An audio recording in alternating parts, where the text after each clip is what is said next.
Fuseli's chief sparring partner at dinner is a mathematician called John Bonnycastle. During working hours, Bonnycastle teaches maths to trainee soldiers at the Woolwich Military Academy.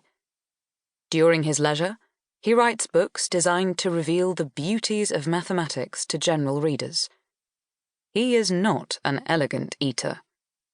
According to the testimony of one young guest, he has an unfortunate tendency to goggle over his plate like a horse. When he laughs, his teeth are exposed at the sides, and in Fuseli's presence, he laughs and shouts in equal measure. Sitting apart from the squabbles of Fuseli and Bonnycastle in this imagined gathering is Joseph Priestley. Priestley is at once a philosopher, chemist, theologian, teacher, and more. There is barely an aspect of human existence to which he has not given some thought. At his own table, Priestley has to be dissuaded from reading while he eats, but at Johnson's house there is too much pleasure to be had in the company of others for Priestley to be distracted by books. Chief among his friends at the table are Benjamin Franklin, a fellow chemist, increasingly concerned by the deterioration in relations between Britain and his native America, and the Unitarian minister, Theophilus Lindsay, whose chapel at Essex Street, further down the Strand, is another gathering place for many of Johnson's friends. Also clustered around Priestley are Richard Lovell Edgeworth and his brilliant novelist daughter, Maria, Erasmus Darwin, a doctor and poet whose girth is barely contained by his waistcoat, and from the younger generation, the quiet figure of another doctor, John Aikin, and John's sister, the writer Anna Barbauld.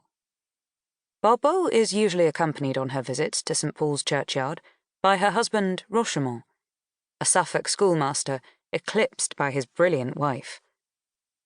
In letters to friends, Barbauld writes of the intensity of her pleasure in the conversation to be found at Johnson's, although sometimes, like Fuseli, she writes the morning after dinner with wine-sodden wisdom of the perils of a late night on a tender head.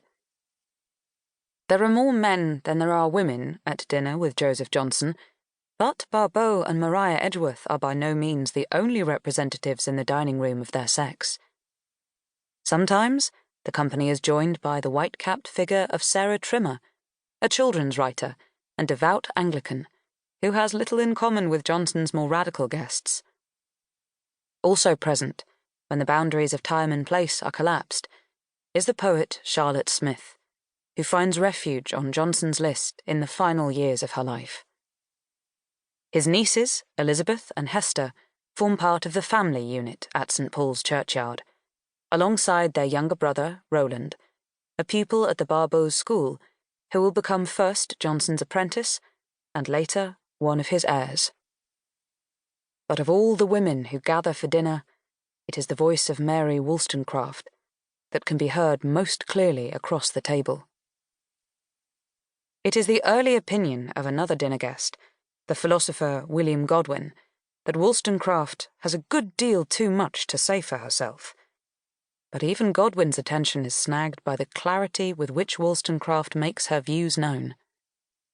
At this end of the table, Godwin would prefer to hear from Thomas Paine, whose political writings have caused a stir in both America and Britain. He is to be disappointed, since Paine, as Godwin will later acknowledge, is no great talker. Another guest is also disappointed in Paine, although for different reasons. An aspiring poet called James Hurdis, who seriously overestimates the extent of his own literary talent, finds Paine's appearance as objectionable as his views. In a letter to a friend, Hurdis complains that Paine's face is red and, somewhat resembling in the inequality of its surface, the coat of a Seville orange.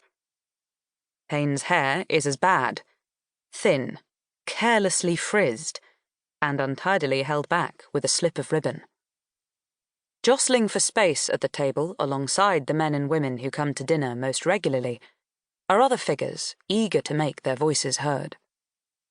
Amongst a group of young men trying to carve space in the conversation is the poet William Wordsworth, down on his luck after being forced by a political crisis.